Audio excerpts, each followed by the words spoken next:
ગયા વિડીયોમાં આપણે જોયું મ્યુઝિયમ ઓફ ગ્રેસ અને હવે આગળ ફરીએ તો સૌથી પહેલાં પહોંચી જઈએ ગણેશ ટેકરી, જે સાચે નાથદ્વારાનું હિડન પ્લેસ છે. તમારે ગણેશ ટેકરી જવું હોય તો મ્યુઝિયમ ઓફ ગ્રેસ, જે આપણે આગલા વિડીયોમાં જોયું હતું, ત્યાંથી તમે સ્ટેચ્યુ ઓફ બિલીફ જતા હોવ તો એના રસ્તામાં જ ગણેશ ટેકરી આવશે અને શ્રી કૃષ્ણ સર્કલ પાસે જ તમને ગણેશ ટેકરી દેખાઈ જશે. જો તમારે શ્રીનાથજી મંદિરથી એનું ડિસ્ટન્સ જોવું હોય તો એ છે 2 થી 2.5 કિલોમીટર અને બહુ જ શાંત વાતાવરણવાળી જગ્યા છે અને સનરાઈઝ અને સનસેટના ટાઈમે તો એનો વ્યૂ પણ એકદમ સુંદર હોય છે અને ફોટોગ્રાફી માટેનો બેસ્ટ પ્લેસ છે.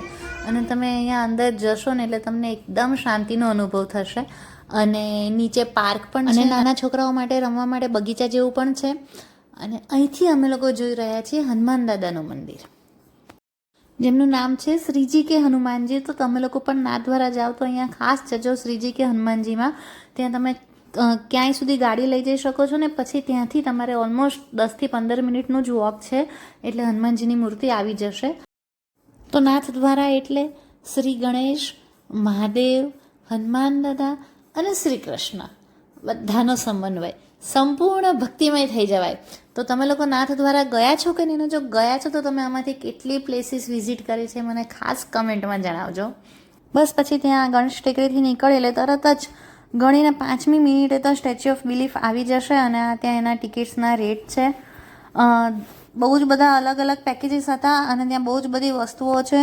હું અહીંયા તમને એનો પીક એડ કરું છું અને તમે એમાંથી જોઈ શકો છો કે તમારે કેટલી વસ્તુ કરવી છે ને કેટલી નહીં. અમે બહુ જ બધા એક્સપેક્ટેશન સાથે ગયા હતા. જગ્યા સારી છે પણ અમને વેલ્યુ ફોર મની ન લાગ્યું, કારણ કે ખાલી તમને અંદર એન્ટ્રીના જ પર પર્સનના 200 રૂપિયા છે. એટલે તમે ખાલી બગીચામાં ને એમાં એન્ટર થઈ શકો ને શંકર ભગવાનના પગ સુધી જઈ શકો. એનાથી વધારે આગળ તમે ન જઈ શકો, ન તમે મૂર્તિની અંદર જઈ શકો, ન તમે ઉપર અભિષેક કરવા માટે જઈ શકો. અને અભિષેક કરવાના પર પર્સનના 1500 રૂપિયા છે. અમે જે પેકેજ લીધું હતું એમાં અમારે વન સાઈડની ગોલ્ફ કાર્ટની સવારી ફ્રી હતી, તો અમે ગોલ્ફ કાર્ટમાં બેસીને અંદર જઈ રહ્યા છીએ. મને એવું હતું કે થોડુંક હશે, ચાલી નખાશે, બટ જ્યારે ગોલ્ફ કાર્ટમાં બેસીને ગયા તો ખબર પડી કે ડિસ્ટન્સ સાચે બહુ જ છે. જો તમારી સાથે વડીલ કે નાના બાળકો હોય તો પ્રિફરેબલ છે કે તમે ગોલ્ફ કાર્ટ કે ટ્રેન લઈ શકો. ગોલ્ફ કાર્ટની પર પર્સનની ટિકિટના પ્રાઇસ છે 100 રૂપિયા અને ટ્રેનના પર પર્સનના પ્રાઇસ છે 60 અને 80 રૂપિયા. તો અમે આવી રીતે ગોલ્ફ કાર્ટમાં અત્યારે અંદર જઈ રહ્યા છે. જુઓ, હજી વિડીયોમાં જ આટલું લાંબુ લાગે છે તો જ્યારે રિયલમાં ચાલવાનું આવે તો એ ખાસું લાંબુ ડિસ્ટન્સ છે. અહીંયા અંદર બગીચો પણ છે જેમાં જવાના કોઈ રૂપિયા નથી, કારણ કે તમારી જે 200 રૂપિયાની એન્ટ્રી ટિકિટ છે એમાં એ ઇન્ક્લુડેડ છે. तो अलग जगह पे उतरा है. थैंक यू भैया आपके कंसर्न के लिए. तो પાછળ સિનિયર સિટીઝન વાળો ગેટ છે જ્યાંથી તમારે ઓછા દાદરા ચડવા પડે.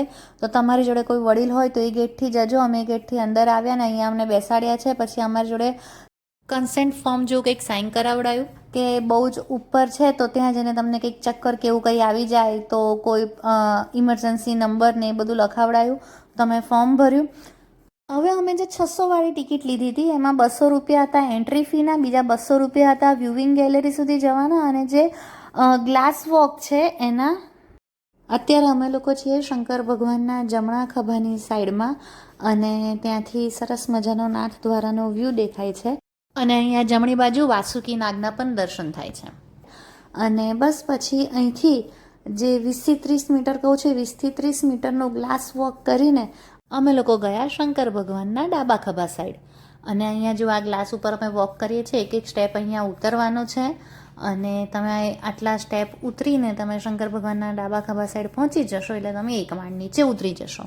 અમને લિફ્ટમાં લઈ ગયા હતા 11મા માળે અને અમે આટલું ઉતરીને અમે આવી ગયા સીધા 10મા માળે. અમે ગયા હતા મંડે, કંઈ ખાસ ભીડ નહોતી તો પણ ત્યાંના લોકો બહુ જ ઉતાવળ કરાવતા હતા. ખાલી અહીંયા ગ્લાસ પાથ ઉપર નહીં, તમે મ્યુઝિયમમાં ફરતા હોવ કે ગમે ત્યાં ફરતા હો એ લોકો થોડી ઉતાવળ કરાવતા હતા અને તમને એવું લાગે કે તમે સ્કૂલની ટૂરમાં આવ્યા છો ને તમારા ટીચર તમારા માથે ને માથે ઊભા છે.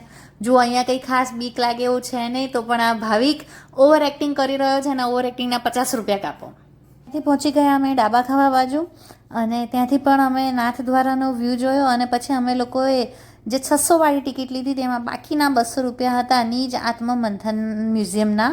તો અમે જઈ રહ્યા છીએ નીજ આત્મમંથન મ્યુઝિયમ બાજુ. રસ્તામાં આવે છે આ Ganesh gallery, word of Ganesha. અહીંયા અલગ અલગ પ્રકારના ગણપતિ ભગવાનની મૂર્તિઓ ને એ બધાનું સંકલન છે.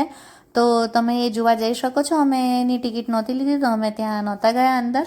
નિજ આત્મમંથનમાં જવા માટે અમારી પાસે અડધો કલાકનું વેઇટિંગ છે, તો અમે એ ટાઈમમાં અહીંયા સોવેનિયર શોપ જોવા ગયા. ત્યાં ફોટોગ્રાફર પણ હોય છે, એ તમને ફોટો પાડી આપે ને ત્યાં તમને પ્રિન્ટ આપે.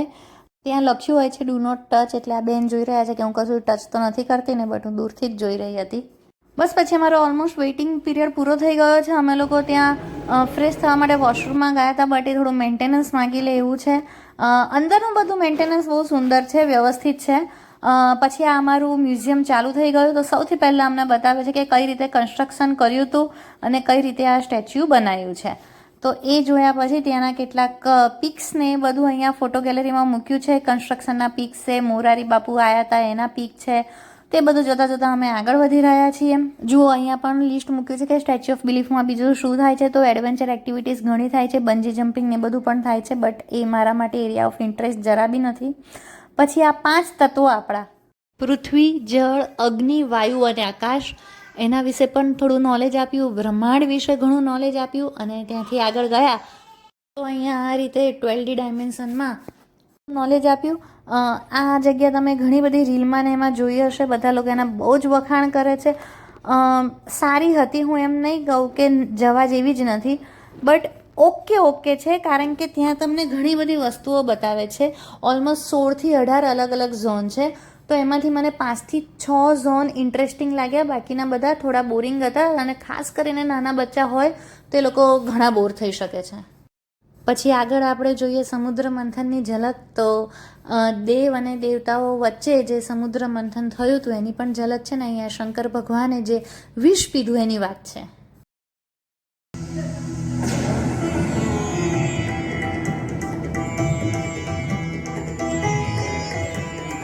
ब्रह्मा एवं अन्य दिव्य अप्सराओं की प्राप्ति से अलौकिक सौंदर्य एवं अतुलनीय आभा के प्रभाव से उपस्थित दिव्य जनसमूह में आकर તો આ નિજ આત્મમંથન મ્યુઝિયમ ઓલમોસ્ટ કલાકનું હતું. અમારો ઓલમોસ્ટ કલાક પૂરો થઈ ચૂક્યો છે અને હવે અમે અહીંથી બહાર નીકળી રહ્યા છે. બહાર જતાં લેઝર લાઇટમાં તમે વચ્ચે હાથ નાખો તો મ્યુઝિક વાગે એવું આ છેલ્લું પોર્શન હતું. સુંદર હતું, બટ કેમેરામાં આવી શક્યું નથી.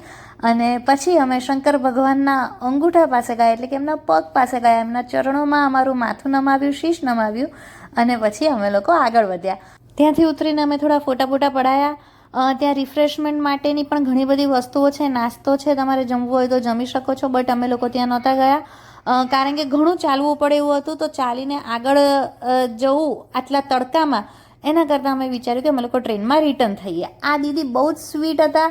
અને અત્યારે જે બહુ ટ્રેન્ડિંગમાં છે ને કે વેક્સ વડે તમારા હાથની પ્રતિકૃતિ બનાવી આપે, તે દીદીનો એનો સ્ટોલ હતો. અને બહુ ગરમી હતી એટલે એમને યથિકાને અંદર કુલર પાસે બેસાડી હતી. અને પછી અમે લોકો ટ્રેન કરીને બહાર નીકળી ગયા. અંદર બીજું ઘણું બધું જોવાલાયક છે. સ્નો પાર્ક છે, ઇલ્યુઝન વર્લ્ડ છે. એ લિસ્ટ મેં આગળ એડ કરેલું છે, તમે જોઈ શકો છો. પણ એમાં અમને ઇન્ટરેસ્ટ હતો ને, એટલે અમે ત્યાંથી લીધી રજા અને આ શ્રી કૃષ્ણ સર્કલ પાસે થઈને અમે પાછા નીકળી રહ્યા છીએ અમદાવાદ બાજુ. જ્યાં જુઓ ત્યાં અહીંયા નાથદ્વારામાં મિરાજવાળાની ઘણી બધી જગ્યા દેખાઈ રહી છે. તો હવે અમે જઈ રહ્યા છીએ શામળાજી મંદિરમાં દર્શન કરીશું. પછી જોઈશું મેશ્વો ડેમ અને પછી ત્યાંથી જઈશું સુંદર મજાના રસ્તા પર થઈને ભવનાથ મહાદેવ. મળીએ નેક્સ્ટ વિડીયોમાં.